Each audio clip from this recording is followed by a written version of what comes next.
Hi. Today in this session, I'm going to explain about one of the network theorem, that is superposition theorem. This theorem states that any given network which consists of two or more number of sources, that is voltage sources as well as current sources, the response through any one of the branch in the network is equals to algebraic sum of individual responses through that branch. Individual responses means for each individual response we have to consider only one source at a time by deactivating remaining all the sources. So response through that branch is individual when one source is activating in the network at a time by removing all the other sources. Like that, we have to determine the response through all the branch due to all the individual sources. So simply, superposition theorem states that the total response in the network will be equal to sum of the individual responses. So here, this is our given network which consists of two voltage sources with three resistive branches. For example, if you want to find out current flowing through this branch R3 using superposition theorem. So already we have seen the statement of this superposition theorem is a network which contains two or more number of sources. The response through any branch in the network is equals to sum of the individual responses. Individual responses means we need to consider only one source at a time. Then we have to find out the response of that branch by deactivating other sources. So here in this case, two sources are there. So hence we have two cases. In the first case, I am removing this source. Then I am going to calculate current flowing through this branch due to this source, because now in this first case this source is present only in the network by removing this source. Then I am going to calculate current flowing through this branch. This is one individual response due to E1. Next, in the second case, now I am going to remove this branch. Then E2 is present in the network. Now we have to calculate current flowing through the same branch R3 when E2 is acting alone. Now that is the current flowing through R3 supplied by E2. Now this is the second response of this branch R3 due to E2.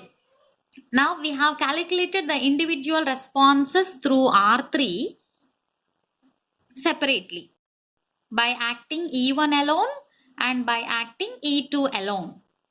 Then we need to find out the total response due to both sources, which can be obtained by summing up the individual responses. Then we will get the total response. That is the actual statement of superposition theorem. So the total response of this branch in the network due to both sources is equal to sum of individual responses in the branch due to each source at a time by deactivating or by removing all the other sources while considering the response of one source. That is superposition theorem. Simply, the total response in the network or in any branch in the network will be equal to sum of the individual responses considering at a time. So let us see. I am going to calculate.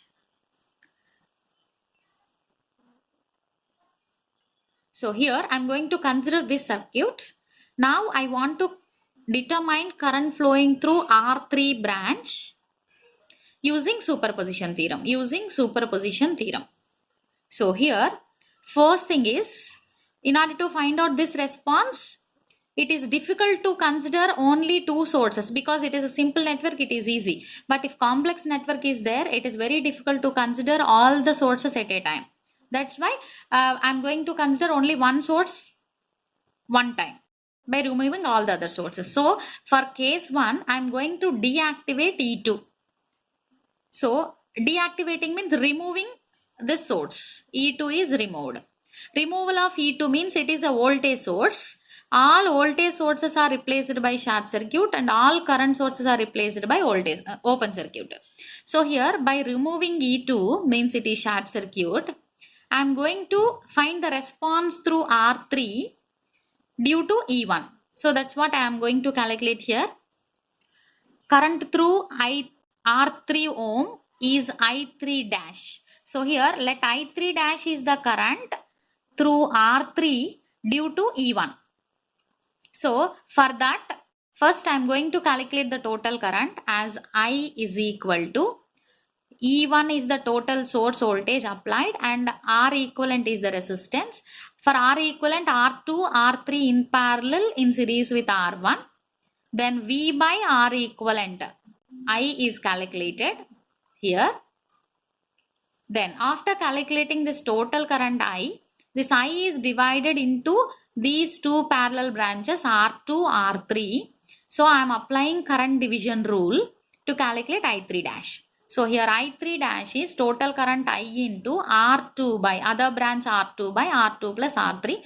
So simply I have calculated I3. Next, in second case, E1 is deactivating, means E1 is equal to 0. So E1 is removing. Now by considering E2 alone in the network, I need to find out current flowing through R3. Now in this case, let I3 double dash is the current through R3. Then similarly, total current. First I need to calculate the total current through supplied by the source I. Then I is equal to total voltage E2. Now E2 is acting. E2 by total R equivalent. R equivalent is R2 in parallel with R3. Sorry. R1 in parallel with R3 and that is in series with R2. So R1 in parallel with R3 plus R2 in series with R2. So I have calculated I. Then after calculating total current I, we can calculate I3 dash, where I3 dash is the current through R3, one of the parallel branch of R1, R3. So divide this total current I along R3. So I3 dash is total current. I am applying current divider rule. Total current into other branch is R1 by total resistance is R1 plus R3. So in this way, I have calculated I3 dash when E1 is acting and I3 double dash when E2 alone is acting. So now these two sources are individually acting in the network. We have determined the responses through this branch R3. Now we need to calculate the total response, where the total response is, now the total current through R3 ohms in the network due to both sources is superimposition means total current I3 is I3 dash is the current through R3 when E1 is acting alone, first case. Then I3 double dash is E2 is acting alone. Just I am going to summing up these two responses. So total response through that branch is equal to sum of individual responses. So instead of calculating the total current directly when all the sources are acting, it is easier to calculate the response through that branch by considering only one source at a time, by removing all the other sources. So this is superposition theorem.